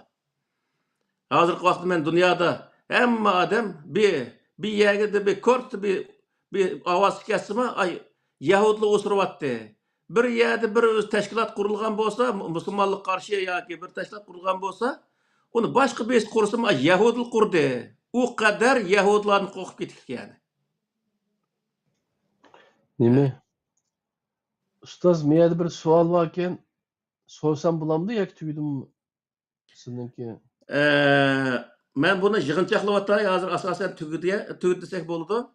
Ha. Bugungi o'zi darsning o'zi aslida biz shu nima to'g'riliq, haj to'g'riliq to'xtalatdik, ammo hajniki birinchi boshlanishi shu masjidlardan, ya'ni payg'ambarlar qanday qilgan, haj qilganmi, qilmaganmi? Butun payg'ambarlar haram kelib haj qilganlik to'g'riliq bir xabar bormi degan vaqtda agar sunnatchilar bo'lsa, payg'ambarlarning sunnatini tutgan sunnatchilar bo'lsa, shuni o'qisa bo'ldi. Hech bir payg'ambarlar kelib haram kelib haj qilgan to'g'riliq hech qanday bir ma'lumot yo'q. Buni ochiq deymiz. Ikkinchisi masjid nima degan vaqtda yuqorida biz bayon qilgandek 4 payg'ambar masjid solgan, u masjidning o'zini shu davlatni idora qilish markazi qilib qurib chiqqan misolda. Sultan nimalqi Osmonliyniki nemisdimi shu Topqap Sari shu vaqtda davlat boshqargan o'rin ekan-ku. Davlatning markazi. Ashunga o'xshash bo'lgan. Yana qandaq bir millat Alloh taolo belgilab qo'ygan ibodatni oshirib, kech kunduz ibodatga o'zini urib qilgan vaqtida, u vaqtda o'zi bilimdan ayrilib qolgan vaqtida u millat vayron bo'lganligi. Tarixda zaten shunday ulug'liq, shu Qur'oni Karimdagi nurg'u yerlarda Fawailul lil musallin misolda, agar uni namoz deb tarjima qilgan vaqtida namoz o'qiganlarning holiga voy. Ya'ni nurg'u yerda bor, ularning namozi, ularning boshqa narsalari sizlarni aldab qo'ymasin deydi. Bu yerda nurg'un sohalarda iymon, e'tiqodni, namozni dasmiy selib, insonlarni aldaydigan narsaga aylantirib olgan ishlarmi nihoyat ko'p bo'lgan tarixda. U bizning davrimizdan bo'ldi zaten.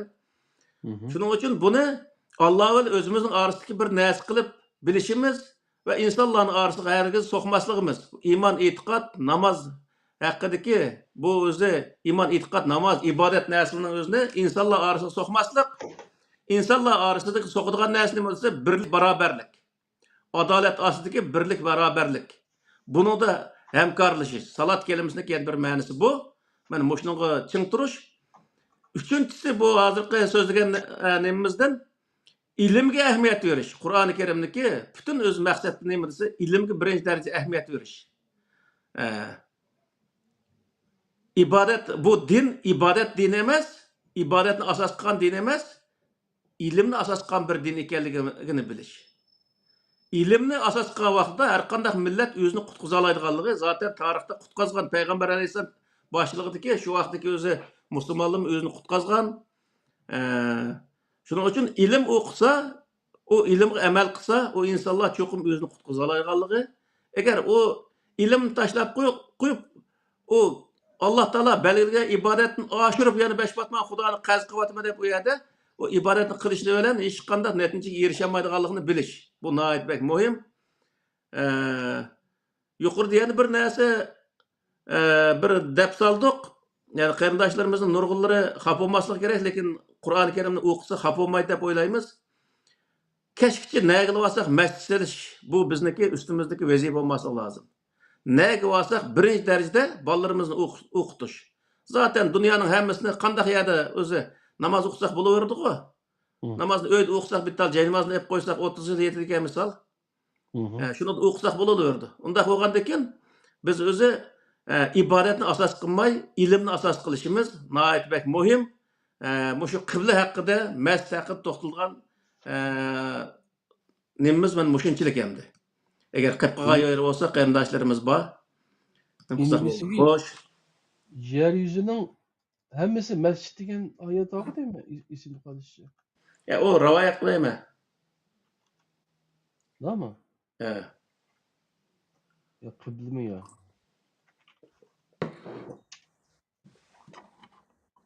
Tamam. Anda olsa men hozir bir savol qarindoshdan so'rab turaman. Hozirgi yer yuzining sajda qilinishi degani ilgirki ummatlarga berilmagan, bizning ummatga berilgan 5 turlik alayidlik var deb sanaydigan bir rivoyat var.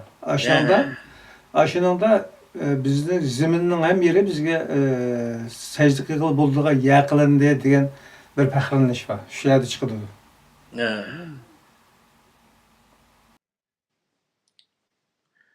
Xo'sh, sening savoling nima edi?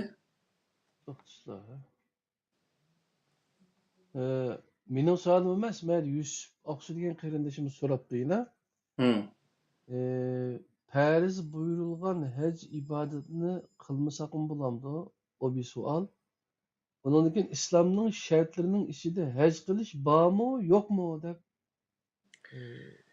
Bu biz nimada so'zlab o'tdik. İslamның içinde, İslamның şartlarının içinde iman, namaz, roza, hac degan bir o yok. İmanның içinde var bu.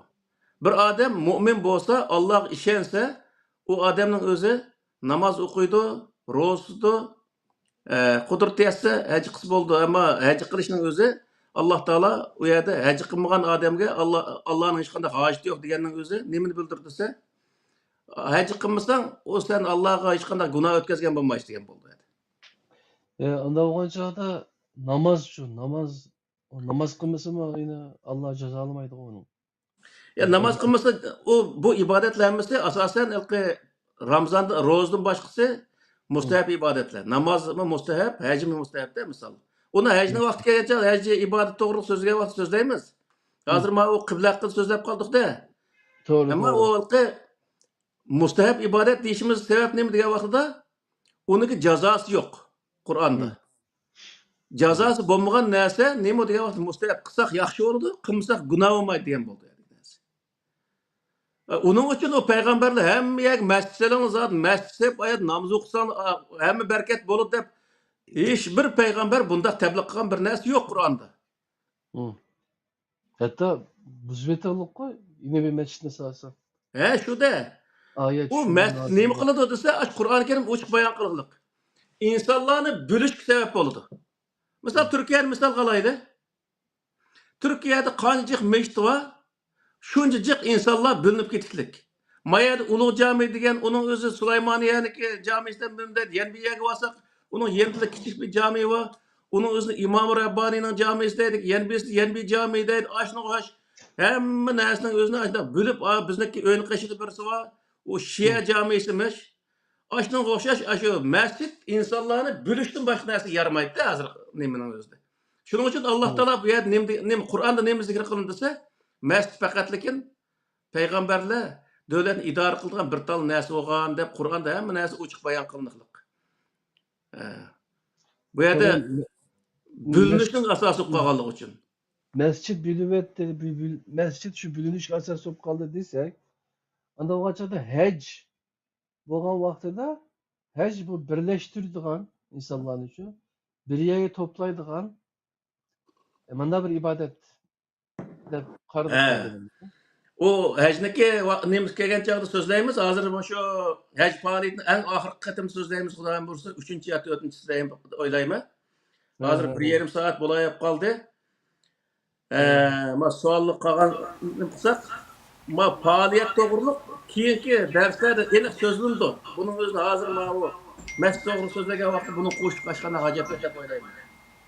Tamam, ben de düşüneceğim diyeyim. Burader şunda ağılgan bu düşün için. Namazını kılıyordu. Bu Müslümanlıkның şerti emas. Hac kılış. Ama müminler iman etkanlar olağan nispetin bu beş ibadetlerden birisi kurbeti yesi kısmı bulundu. O Kabe'ni tavaf kılış iman etkan insanlar hem kılım dese mustahab ibadet. Kılmayım dese hiç kandak onunla nemesi yok. Vallahi nimelki ahiristiki hac faaliyetindeki ayetin ahirisi mı? Allah'ın hiç kandak onun hacı yok dep uçuk bayan kılınıklık. Nemişkandan sonra ketki desek belki bir sebep buluşmuş mu şu biraderin sorusu buna. Hazır Avrupa'da yengilerimiz aşı hecge, ömür hec kılış yaman moda tutmuş hem Avrupa'daki bizim kırındaşlarımızla varsa düşün. Şonlaşka belki şunun aldık öteşini soğan biteki bilmedim ben düşün. Benim bir sebep buluşmuş. O biz muşu ben özellikle şahsi nemesimiz dige ma özüm muşu fidayla ekrandan neçkedim dokçu. Hem de hac kılışının özü o yıllık ömür hac kılış hiç kandak mana ifadelamaydı. O savap bolup dep qaramayım ben bu işin özüne. Özümüzdeki nurgun kıldığı aşırı aşağı verip mesela 1000, 2000, 3000 dolarların özünü haşlap geldi.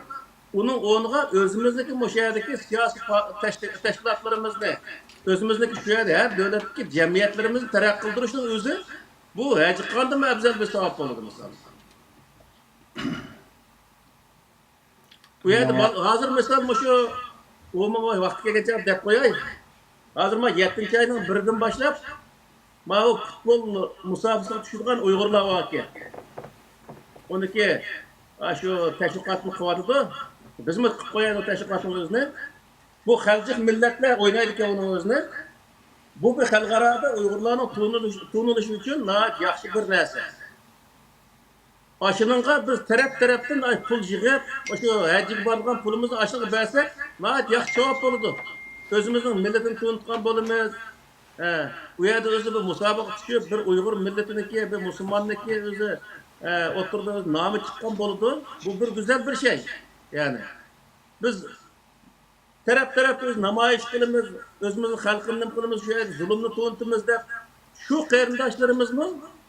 Şu zulümlü tuğuntu, şu halkımızın tuğuntuş vasıtası buluş için aşağıda şu futbol musabakası oynarken London'da 7. ayının 1. günü başlap şunun için şunun biz nayet ehemmiyet verişimiz gerek. Dünyadaki Uygurlar keş savap oldu, namaz okusak andak savap oldu, hac kılsak mandak savap oldu degiçilik. Savap benim moşundak näslerdi. Yoshlarimiz yaxshi o'qiyman desa, o'qishga o'zi pul yetmagan bo'lsa, shuni pul chiqarishimiz lozim. Hajjiga borgandan ko'ra shuni pul chiqarganimiz texmbek savob bo'ladi. Chunki Qur'oni Karimdagi Alloh taolo o'tirib qo'ygan farzlarni biz o'zi to'g'ri ijro qilgan bo'lamiz. Shu vaqtda savob degan nima degan vaqtda haqiqiy bir o'zi o'zimizniki asliga insonlikqa qaytishga sabab bo'ldi. Savobni baytib berdik biz. Shuning uchun bu yerda nurg'un sohada biz ravoyatga tayangan bo'lg'achqa, ravoyatni asos qilib bir din qurib chiqqan bo'lg'achqa, bizniki bu ishlarimiz nihoyatda ta'tirsiz ketishlik. Ammo Qur'onni asos qilgan vaqtda degan, Qur'onni asos qilgan vaqtida nihoyat bilimlik, madaniy, ya'ni haqiqiy bir inson bo'lish Alloh taolo maqsad qilgan inson tipi bo'lib hisoblandi. Misol, agar biz unda xalqi hech nima kerak kelmaydigan, kesh shu namoz o'qiymiz, namoz o'qisaqmi, Alloh taolo farz qilgan o'qiydi tamom. Ammo ortiq o'qish hech qanday Alloh taoloning hojatimi yo'q. Bunday narsalar qilish orqali biz o'zi bir narsani qozonamiz deyish, u butunlay bir yolg'onli bir gap. O'zimiz aldashdan boshqa narsa emas. Ruhanilikdan tozalaydigan bir din hamda bu-chu. O butunlay shu zodi Qur'onda o'z vaqtida shu ruhoniy bo'lib, kechda shu Xudoga eslab oldigan, shunday o'zalqi shu tarixda bor ana shu Makkada Ka'ba shu vaqtda 360 dan butva ekan payg'ambar alayhisalom hijratning 8-yili kelgan vaqtida Makka fath qilgan vaqtida tamoman urib chiqib o'tganlik to'g'riliq shunday bir ma'lumotlar bor. Demak shu vaqtda nima degan vaqtida insonlar yoki har bir ma'lum tortib bir tal o'z Xudo yasab o'ziga shunday ruhoniylashib shu yerda o'z butunlay bu Qur'on nimaga targ'ib qildi insonlarni degan vaqtda amaliyatchan bo'lish. Dunyoda biz bir jism bo'lib yashayapmiz. Dunyodagi amaliy ishlar qanday bo'lyapti? Buni ko'rsatib turib biz qanday bu ishlarni qilishimiz lozim? Qanday bu jamiyatimiz g'alaba qilamiz? O'zimizni o'rnini tiklay olamiz? Buning ahamiyati verish. Bu Qur'onning maqsadi bu. Kesh o'zi zikr tasbih etib, u yerda o'zi Xudo bilan aloqa qilim degan o'rniga zaten Xudoga ishongan odamniki, u Xudo bilan uniki qalbining o'rtasida aloqa bor degan gap. Uning ortiqqa ilm o'qish, ilm o'qiymi degan odamlarga o'zi mablag' chiqarish, yaxshi ish qilgan odamlarga o'zi ehtiyoji bor odamlarga mana shunday mablag' chiqarish nihoyat yaxshi ish. Uning uchun biz shu futbol musobaqasiga qarta azroq bo'lsa, har birimiz shunday o'zi bir kichkina yordamimizni qilsak, shu qarindoshlarimiz shu ishning o'zini yaxshi o'tkazsa, ham o'zimizga yaxshi bo'ladi. Hem nurg'un odamlar uning o'zini va bizga nima foydasi bor, andaq-mandaq deb qaraydi. Biz nihoyat jiq narsa sal qaraydi. Biz bunday qilmasligimiz lozim. Agar bir millat bo'lsak, u millatning hamma narsasi bo'ldi misol. Futbolchilarim bo'ldi, naqshi musiqachilarim bo'ldi, hamma narsasi bo'ldi. Bo'lish kerak zaten. Uningga biz jamoat bo'lish sifatimiz bilan, xalq bo'lish sifatimiz bilan uningga biz o'z kuch chiqarishimiz lozim. Xato yerlar bo'lsa, o'tirib qo'yib mandaq xato bo'lyapti desak bo'ladi. Ma xato bo'lyapti bermayman. Bermasni qazonni esib, u yerda xato bo'lyapti degan narsani o'tirib qo'yish hech qanday hojat yo'q. Yani 50 ming yevro ketadigan bu ishchi. 50 ming yevro deganda 50 gadan mingdan chiqarsa 50 ming bo'ladi-da, shu. Yo'q, 100 koydan chiqarsa, misol, bu Yevropa, Yevropa dunyoning haqqasi joylarida 500 odam yo'qmi misol? Bo'ladi degan gap bu. Shu ashunda qilib, shu bolalarning bo'ynini qisib, bir odam bu bizniki ichimizda bir odam yaxshini qilim deb o'tirib chiqsa, u yaxshini qilim deganga dot degizib, ondan ikkinchi o'tirib chiqmas bordi. Bu intayin eski bir ish. Ular 50 ming dollar kesse, 60 ming dollar, hatta 70 ming dollar yig'ilsa, u vaqtda bolaning ro'yi ko'tarilib, ayr o'tib chiqadigan gap ani. İnşallah. Shuning uchun dunyodagi bizniki shu programmani anglaydigan qarindoshlarimiz bir chaqiriq qilamiz. Shu qarindoshlarimizga bir yanchig'imizni ko'lab 50-60 koydan bo'lsa tashlasak, butun dunyodagi Uyg'urlar şu Uygurlarniki hech bo'lmasa 20-30% tashlasa, ashuna hammasi hal bo'ldi misolda. Ikki qatim bir kapi istek tugaydigan pullar misolda 50-60. Hozir qaradim 50 odam GoFundMe'dan nima qildi, bunga iyona qildi. 7425 euro. Yani %15% el optu bundan. Yine %85 saklavatı doğru yengette. Doğru. Çok bunu bizdeki aramızda vatan milletini söylediğin, yüzündeki bir insanlığını söylediğin insanlar olsa bunu kılış lazım. Bunu kayıt biz kılımız. Bularındaki belki bir kısım kemçiligi ya hatalığı buluş mümkün. İnsanlık, yani insan bunu sütülen her kadar hata koydu, kemçilik koydu. Bularındaki kıvat kayışındaki hata tarafının özünü biz çıraylıkça ma işmanda vardı, ma hata vardı desek buldu. Ama onu tamamen tonumuzu çıkarıp ettik. Bu manda hatalık vardı derdik ki usuğa afirini bağını der. Veya da sesi koşturlar işte ulardaki kichkina hatalığını yoğan köstük veya gel beğenmesi kazınma es çıkışkanda hacet yok. Allah razı olsun. Gepon bölmede çıksa arkadım. Ma ahir kıtım belki ilan alakadar oyunlaştıkçılık meseleden birisi. Eğer bütün milletin ki meyli o şahs tarafından ya ki bir kolektif grup tarafından şekillengen nasıl olsun. Eğer müstakillığımızga yani bir milli irademizge vekillik kıladigan bir bütünlükki ege bir proje olsa o çokum kollaşka tegişlik bir tip yani tür. Fakat bir şahs yine ya ki olmasın ma'lum cemiyet teşkilatını vasıta kıladigan onun tarazisini bayrağını lepanıştıradigan uşak belgilikler misali territoriyaçılığa işler olsa bununla avar olması gerek degan prinsipga keldim men ahirki nimamda. Ma balının kılavatqan işi bir milletning obrazini tikleydigan bo'lganligi uchun bir xolis tarbiya deb qo'llash lozim deb qarayman men. Bugungi tema bek yaxshi bir tema bo'ldi. Bo'lib ustoz buningga mushu temani hajiga aloqador masalani tushunish uchun eng avval bilish tegishli masalaning qibla masalasi ve mescit meselesi ekanligini tekrar bugün ta'kidladi. Yuqorqi ikki masaladan shuni ko'rilishga bo'ldiki, mening kallamda bir narsa shakllandi de bir agar bu puzzle desa, oldimda bir shakllanayotgan bir resim insoniyat o'zi yolg'iz yashamaganligi uchun atrofdagi jamiyat bilan bir to'plum bilan birga yashaydigan bo'lganligi uchun bu to'plum o'zining atrofidagi mahalla cemaat, ondan keyin shahar, yeza, naya qatorliqlar bilan birlashib turib, ma'lum bir to'plum territoriya ichidagi burun millat deb atalgan bo'lsa, burungi millat asli shu yerdagi bir davlat hukmini bildiradigan narsa ekanda, men keyingi izlanishlarimdan shuni tushunib ketdim. Bugunga qadar bizga millat deb iste'mol qilindi. Amaliyotda shu millat, faloni millat, piston millat deganlar ayni zamanda millet namına atalgan bir territoriyadaki hakimiyetinin ismi iken bu. Xuddi Türk deganga o'xshash. Bunun Türk deganlar bir Türk sistemimizdagi qabilaning bir imperatorlikning hakimiyetining davlatning nomi ekanda xuddi bugungi Amerikan degandek.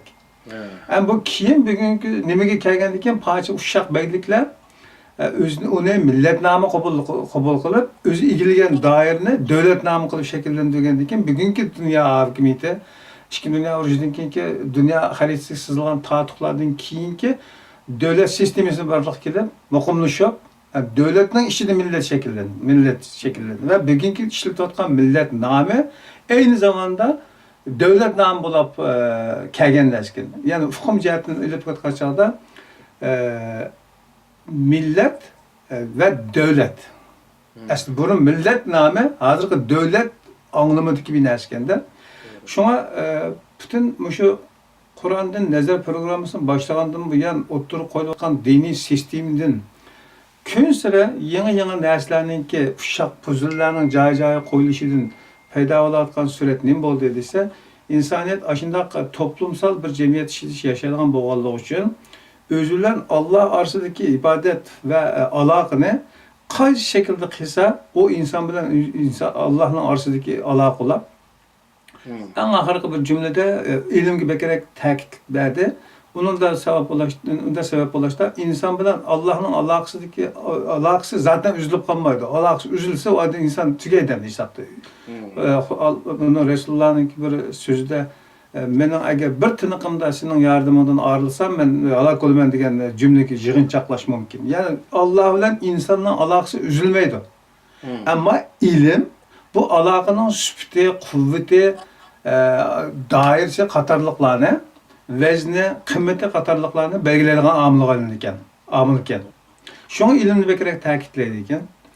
Yani ajna bo'lganlik uchun insonlar o'zi yashayotgan to'plum ishida adolatni barpo qilish va jamiyatni qanday kontrol qilish. Bu jamiyat eng oxirgi shaklda bugungi dunyo sistemasi, ya'ni sistemasi bo'yicha davlat holatida bir insoniyat jamiyatining eng yuqori qurilmasi ekanda davlat degani. Ajna bo'lganlik uchun eng yuqori qurilma bo'lgan bir davlatdan iborat bir sistemning qanday barpo kontrol qilinganligi, qanday boshqarilganligi, uningdagi a'zolarning haq-huquqi qatorliqlar bu islom o'sha Qur'ondagi prinsiplarda suzuk belgilangan bo'lib, ichki jihatda adolatni, barobarlikni, inoqlikni tashabbus qildi ekan. Ya'ni buni ta'kidlaydi ekan, buni tavsiya qildi ekan, sirtqi jihatda shu davlatningki manfaatini tavsiya qildi ekan. Mo'shundaq bir nima chiqdi, mening oldimda, ko'z oldimda bunday bir rasm chiqdi va men ichimdan qoyil. Bugungi kunga qadar shu Qur'ondan nazar programmasininki har qismida ustozdan Alloh razı olsun, biz bilmaganligimiz uchun emas-da, bilsakmi, izlanib boqqan bo'lsakmi, ammo ustoz o'tirib qo'ygandek ba'zan masalalar o kadar dadil emas. Jiq masalalarda bayraktar fikrlarni o'tirib qo'ydi. Alloh razı olsun. İlim ehli qarindoshlarimizniki agar Allohdan qo'rqsa, albatta ustozlar aloqa qilib fikr almashtirish, Qur'onni qaytadan qo'lga olib chiqib, dinning asli mohiyatini izlanishda muzokara qilish, suhbat ilib berish, qanday qilgancha millatni toptirish masalasi haqida qo'l tutishni men tavsiya qilib keldim hozir qadar, yana tavsiya qilaman shu mazmun bilan, shu munosabat bilan. Shu bugungi temada hajni tushunish uchun abiyadan ikki temani yo'ratdi, qibla va masjid.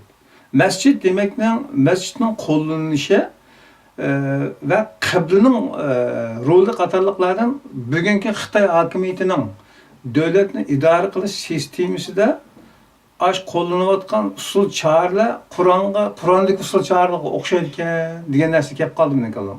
Ya'ni ashunda qilgan chaqda hokimiyat tutib oldi ekan. Endi uning xatoliklari bor. Xatoliklari nima desa, ichida adolat yo'q, zulm bor, anadagi tajovuzchilik bor, nurg'un cheklangan narsa bor. Lekin hokimiyatni tutish jihatdagi taktikasi va qo'llangan choralari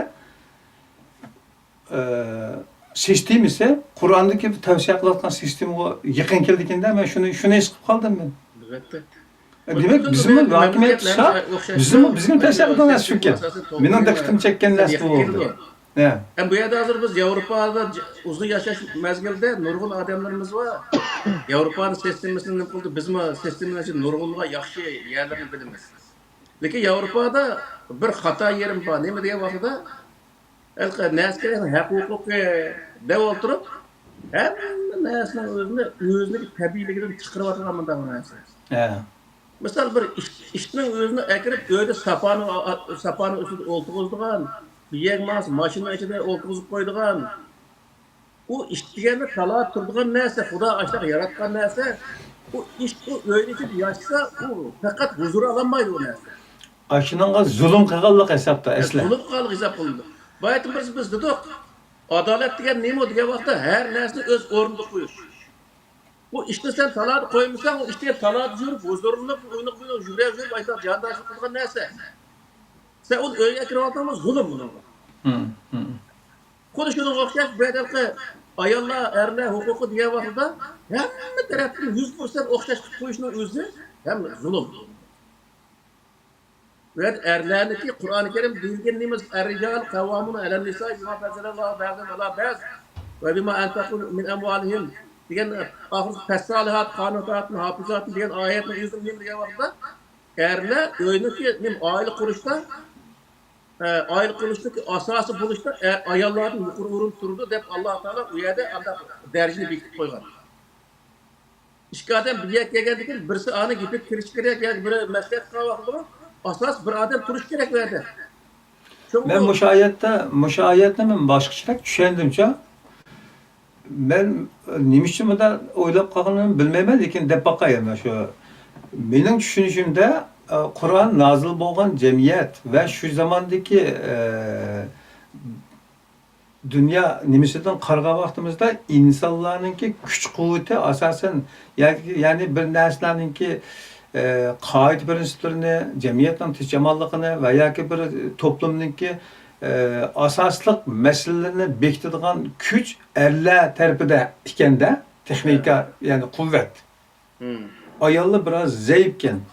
Shunda bo'lganligi uchun quvvat erlarda bo'lganligi uchun mas'uliyat uning yuklangan ekanda. Men mana tushundim. Masalan, bugungi kunlikda erlardan ayollar ustun bo'lishi mumkin. Chunki kompyuterning oldida o'tiradi. Bu yerda mana narsa bor-da.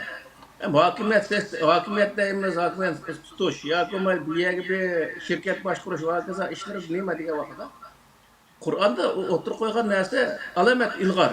U nima desa, uni ahli bo'lish, salohiyat bir odam bo'lish.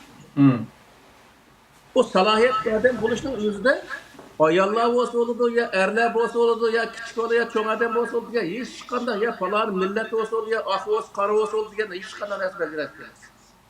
Qanday bir odamning shu ishni qiloladigan salohiyati bo'lsa, o'sha odam shu yerga nima qilsa bo'ladi degan ma'noda.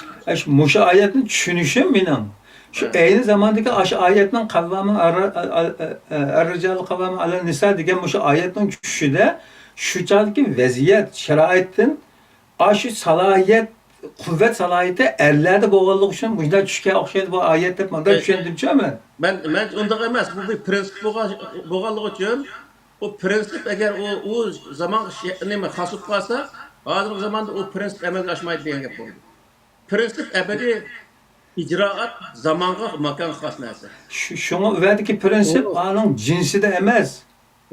Salohiyatida bo'lgan joyda uniki oshida. Ben qanday tushundim desam ha. Endi bir narsa birdagi mas'ul bo'lgan odam onun xizmatda qiladigan masalan shu. Mesela men shu quvvat kuchli va boshqa men shu ayollarning xizmatda qilmayman. Ular benim beşimning ustida degan gap. Ben de düşünüyorum. O ayollarga kuch quvvat jihatdan biz onunla kuvvetli. Lekin bu deganlik biz ulardan ustun. Bu şu ayollar pes. Ayollar undan gap chiqmaydi. Undan gap chiqmaydi. Ha jamiyat, shu zamondagi jamiyat. Biraz o'rmon qonuni jamiyati bo'lganligi uchun uningga nisbatan ishdan oldiga chiqib qalqon bo'ladigan kishi yana er bo'ladigan gapda. Shu dunyoning hamma yerida ashta qazilmoq. Bugungi dunyo texnikasida masalan Ahmadjonning bolalari deydi, keyin nima qilma u Ahmad Fidoyning bolalari kerak. Ya bu faqat udumdan keldi-da, bizga ashta keldi. Lekin bugungi dunyoda deydi, bugungi dunyoda yoki kelgusi dunyoda ilm taraqqiy qilib ketib qolsa, bir er bilan bir ayolning qaysi buning salohiyat bo'ldi desa, qaysi ilm kuchli bo'lsa, shu salohiyat bo'ldi-da. O belki shunday bo'lar, ammo uni o'zini biz bilmaymiz. Lekin bu yerdagi narsa u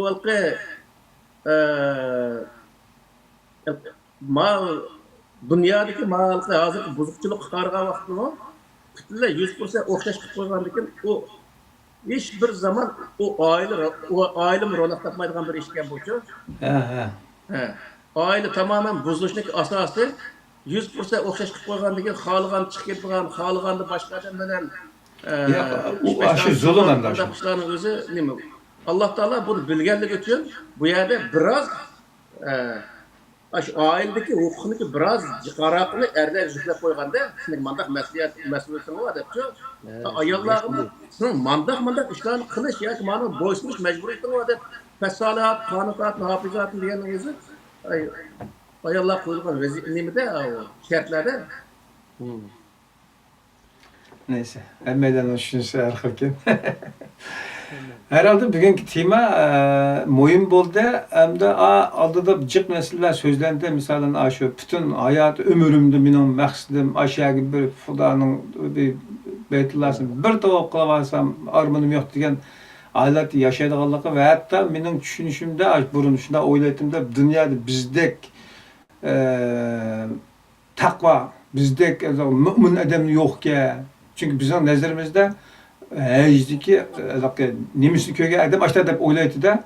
Yani bizning musulmonligimizni eng yorqin ifodalaydigan narsaning birisi shu hajga tutgan pozitsiyamiz ekan deb o'ylaydim. Ashtada tushungandim yani.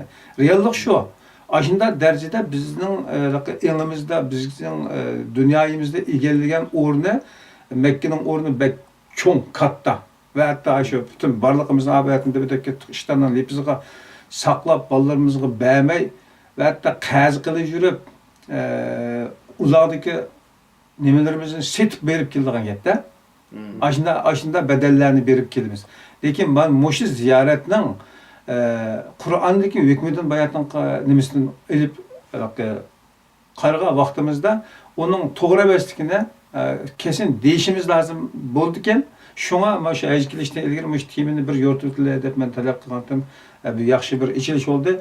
Bu işi hajga plan qilib turayotgan do'stlar ve hatta bizning ailemizning bo'lishi mumkin. Qayta o'yinlab bakışınlarını tavsiye qilamiz ve şu timininki davamının bütün yoruş için bilishlik bo'lgan 4 bosqichni deb ketdi ve hatta ustoz bugungi timida 2 masala o'tirib qo'yildi. Yani ilgirki derslerde biz nurgun köngen, adetlengen, nurgun ibadetlerimizdeki hatalıklar oturup çıktı kardeşler. Meseleye bek inçike samimi pozisyonu bildirip yani şunda pozisyonu muamele kılaydı ki biz beriyotgan bedellerimizden bir yer kalıdı. Lekin inimiz düşüncemizde ma din, ma feriz, ma vacip, ma Allah'tan deydiğen bir hüküm düşünceni nereden aldık? Kimge erişip ketyapatymyz? Bu meselenin en çoğun tarafi bu. Moşu tarafiga bekerek dikkat qilib qo'yishinglarni tashakkur. Mening so'zim tugdi, ikkinlar qoldi. Rahmat. Kelar qatimgi darsning o'zi Masjid Haram bilan haram oylar to'g'riliq bo'ladi. Buni hozir e'lon qilib qo'yaylik. İbrahim Aleyhisselam'ninki o şu kilege dersi bulduğu alışmam da. Qan nem to'g'riliq. İbrahim Aleyhisselam çakırdı o mesela. O şu Kabe'ni. Uma şu Masjid Haram to'g'riliq to'xtalmizdik hozir. Masjid Haram haram oylar to'g'riliqchi. Şu vaqtda İbrahim Aleyhisselam'niki chaqirish jarayonlari bir qora zikr qilindi. Tamam. Allah razı olsun. Rahmet. Selleliki bazı nesiller ait. İndik bulamaydı bu dersin nimesi de. Bu bir başlanış inşallah. Kiler saatlik derste takıma mezmunlarını yaxşı biliş üçün, takım yaxşı düşünüş üçün kiler saatini saklayımız. 97. san yine hac toğrusu da yani Mescid-i Haram toğrusu da buludu kaderli kerimdaşlar. Anda olsa Ustaz Allah razı olsun. Kiler saatlik hac toğrusu da ikinci kısımda görüşümüz. Allah'ın özgü amanet bol bayısıyla. Allah'a emanet. Ve rahmetullahi ve berekatuhu.